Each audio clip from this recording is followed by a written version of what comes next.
As the capital of Denmark, Copenhagen has a lot to offer visitors, no matter what time of the year you visit. This is Katie from Creative Travel Guide, and today we share the things to know before you go to Copenhagen.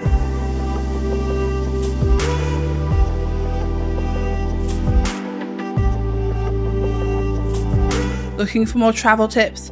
Make sure to hit subscribe and ring that notification bell. So firstly, let's look at the best time to visit. So June, July and August offers the best weather in Copenhagen, with longer daylight hours meaning plenty of time to explore. However, August is a very busy month for tourism, so visiting in May and the start of September will give you a good opportunity to explore, stay warm and avoid the crowds. December brings the holiday magic to the city, with streets full of lights and cute Christmas markets to explore. Just make sure to wrap up warm during this time as it gets chilly. So now let's talk about getting there. So Copenhagen Airport connects to many cities in Europe and the US. From America, you can catch a direct flight from the larger cities such as New York and Chicago, whilst budget airlines offer affordable flights from the UK, Paris and Amsterdam.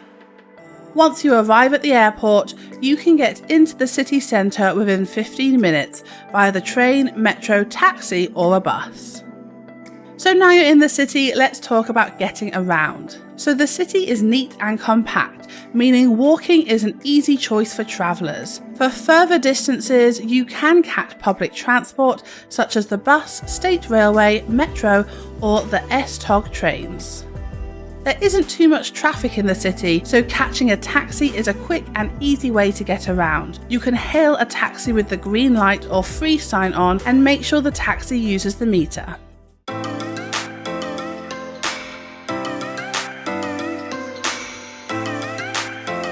So now let's talk about the typical prices in Copenhagen. So firstly, in Denmark, they use the Danish krone. Hostels can be found in Copenhagen for around 300 krone, with private rooms starting around 415.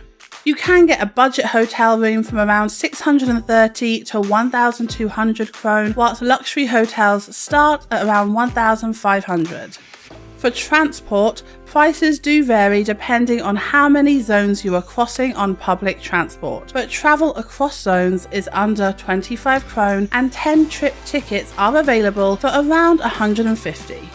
There are some ways to save some money in Denmark as well. So firstly, stay in a hostel. As with many places in the world, staying in a hostel is the cheapest accommodation option for you. Hotels in Copenhagen are pricey, so stay in hostels or budget hotel rooms and make sure to book in advance. Also, visit in the off-season, so visiting in October, November, January and February can get you the best hotel and flight prices, as this is a quieter time in the city.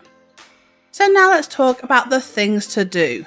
Copenhagen is home to plenty of attractions to enjoy. Head to Tivoli Gardens, an amusement park for the entire family and perfect for visiting during the summer and winter.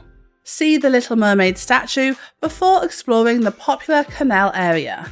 Also, spend some time visiting at least one of the many museums, palaces and castles. Families will love the Copenhagen Zoo, whilst the King's Garden and the Round Tower are great places to visit in the spring or summer months.